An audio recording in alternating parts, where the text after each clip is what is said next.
Hi there once again. We seem to favor the louder types, the ones that talk the loudest, to shout the loudest and make sure everyone knows they're there.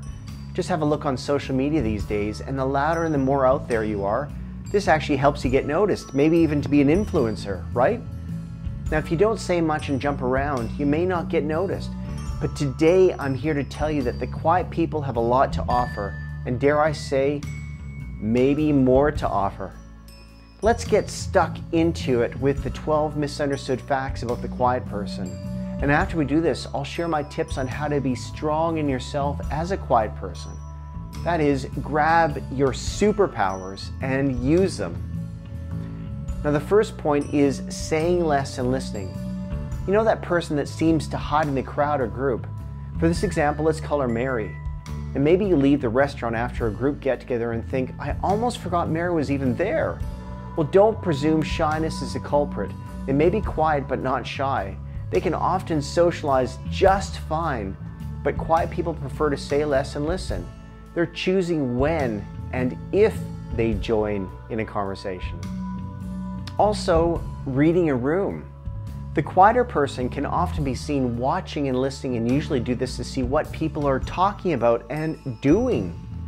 Now, if only more of us were able to do this. I'm thinking of this loud, obnoxious person in a group that dominates and couldn't give a fuck about reading the room. We all know one. They often don't like small talk. I'm trying to elevate small talk to medium talk. And reading a room. They can read a room. The quieter person can often be seen watching and listening, and usually do this to see what people are talking about and doing. If only more of us were able to do this. And thirdly, the authentic self. Deep and meaningful conversations. Look no further. Find a quiet person. They thrive on uncovering the real you and sharing their authentic self. But this comes with the condition that they trust you. Getting to know these quiet folk can take time and effort. Easy peasy lemon squeezy.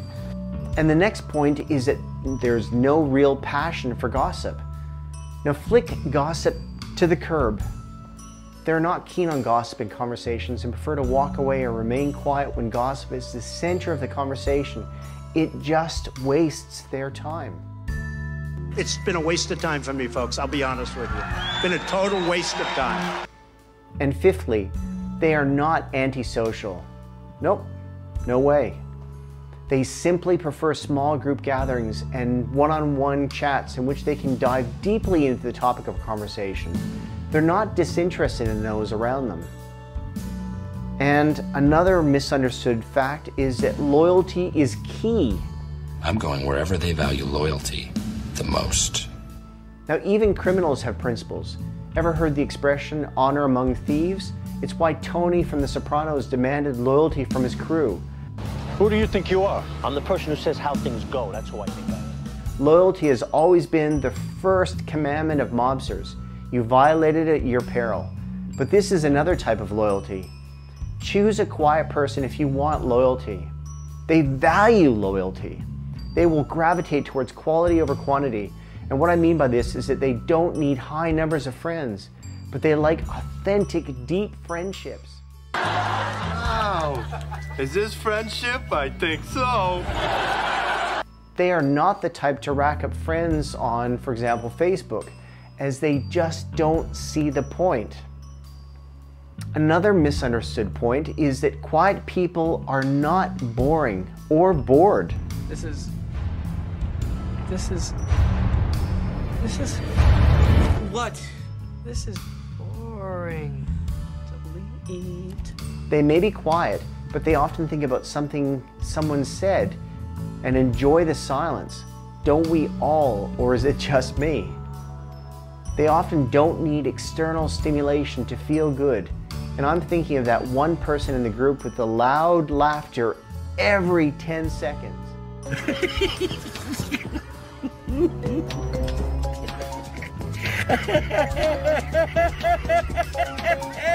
Another misunderstood point is that they're not uptight and anxious, necessarily. And they're not necessarily down and depressed either. They often just enjoy their own company or the companionship of close friends. Have you left a group event and someone started saying, "Did you see Mary?" So let's keep using that name for consistency and continuity. So, "Did you see Mary tonight? She looked like someone had died. She hardly said anything." It might be wise to advise this person to drop their judgment. Another point is they're the care-bearers of the group. Nailed it! Now, that really refers to being care-bearers of not just the group, but also of themselves. They may be very in tune with their feelings and emotions and be able to put themselves in someone else's shoes and relate to those experiences. And as we've already found out, they don't think the world revolves around them. Give a man a fish and you feed him for a day. Don't teach a man to fish and you feed yourself. He's a grown man. Fishing's not that hard. Another misunderstood point is that they're oozing patience. Remember, patience, young grasshopper. Patience. Use the force. Think.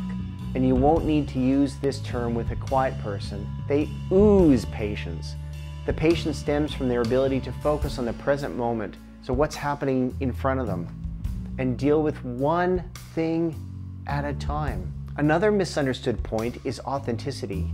They know who they are, and they own it. They don't have worries about authentically expressing themselves, and they like it when others do this too. They're honest with themselves and others.